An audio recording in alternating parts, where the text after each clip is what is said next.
ჩვენ ვართ სამყაროს ცენტრში, რომელსაც ქვია დელფოი, დელფოსი.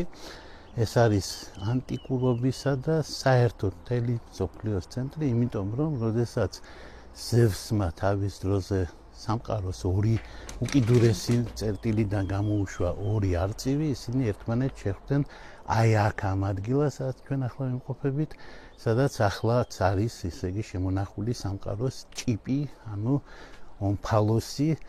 ეს არის ქვა ძალიან ცნობილი, აქვე მახლობლად არის აპოლონის ტაძარში და მეორე ვერსია ძალიან მოხატული და არწივებიანი არის შენახული აქაურ არქეოლოგიის მუზეუმში. დელფო ეს არის უპირველეს ყოვლისა დელფოს სამისნო. ეს არის მიწა, რომელიც ოდესღაც ეკუთვნოდა გეას, საერთოდ ეს მატრიარქატის საკუთრებია, მაგრამ შემდეგ გადავიდა ხერას ხელში და საბოლოოდ აღმოჩნდა აპოლონის ხელში.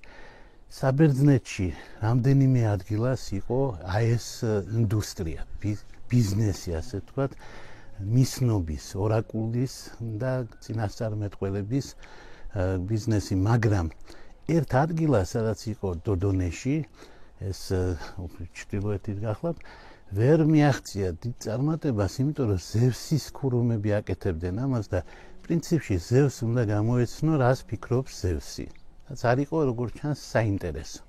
ხოლო როდესაც ითქვა რომ აპოლონმა უნდა გამოიცნოს მომავალი, ანუ აპოლონმა უნდა გამოიცნოს, რას ფიქრობს ზევსი, ამან იმ წუთას შეიძინა ის, ასაც დღეს ეძახიან actions, ანუ ასე დრამატული ხასიათი და მოეწყო მთელი ინდუსტრია.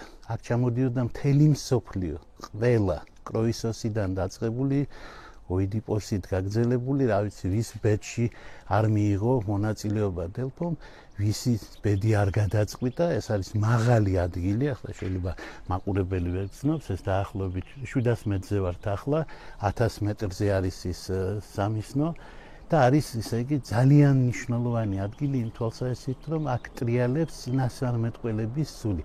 პითია, რომელიც იყო დელფოს ქურუმი ქალი, იჯდა ოქროს სამფეხზე, დაღეჭავდა დაფნის ფოთლებს, რომელიც როგორც ჩანს ნარკოტიკებს შეიცავდა. გარდა ამისა, ისედაც ამბობენ, რომ ეს ადგილები შეიცავს გარკვეულ გაზებს, მეთანს მაგალითად, რომელიც ახდენს ზემოქმედებას ადამიანზე და აღძრავს მასში მისტიკურ ძალებს. აი პითია იწყებდა რაღაცის ბუდბუდს და ორი ქურუმი, ესენი ანტიკურობის, ასე ვთქვათ,